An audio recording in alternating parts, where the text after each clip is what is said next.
Halo semuanya, kali ini kita akan coba bedah bareng-bareng sebuah peta jalan yang realistis. Gimana sih caranya naikin pendapatan kita secara signifikan, bener-bener mulai dari awal? Oke, kita mulai dari sebuah realita yang jujur aja agak pahit ya.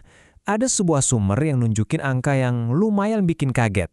Ternyata 99% orang di Indonesia itu punya tabungan di bawah 100 juta rupiah. Wow. Dan ternyata, akar masalahnya bagi sebagian besar orang itu bukan soal bingung mau investasi di mana. Bukan. Tapi lebih ke gimana caranya memperbesar pemasukan kita. Itu intinya. Jadi fokus kita kali ini bukan soal gimana cara ngatur uang, tapi gimana caranya nyetak lebih banyak uang. Nah, inilah yang kita sebut sebagai earning power. Dan percayalah, ini yang bisa mengubah segalanya.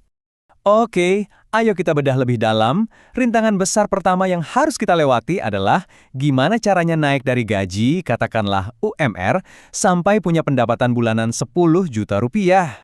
Dan ini dia kuncinya, nungguin kenaikan gaji atau promosi itu bukan cara yang paling cepat.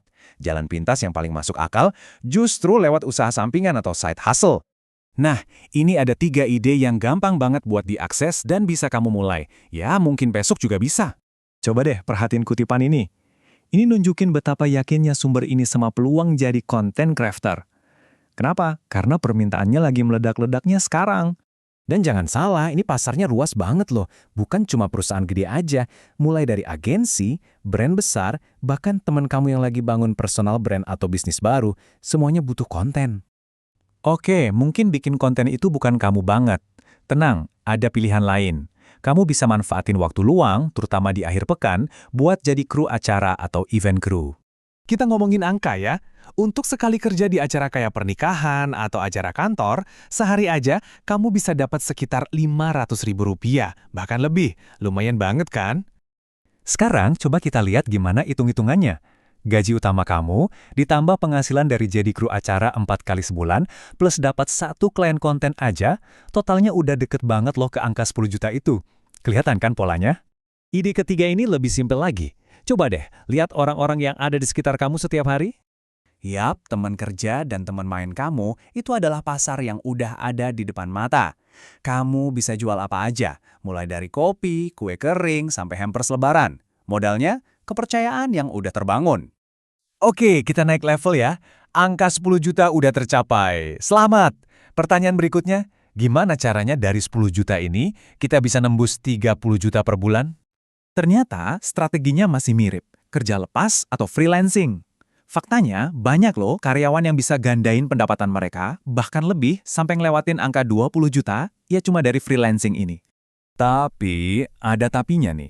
Pendekatan ini, meskipun efektif banget, ada batasnya. Ada langit-langit yang bakal susah ditembus. Kenapa?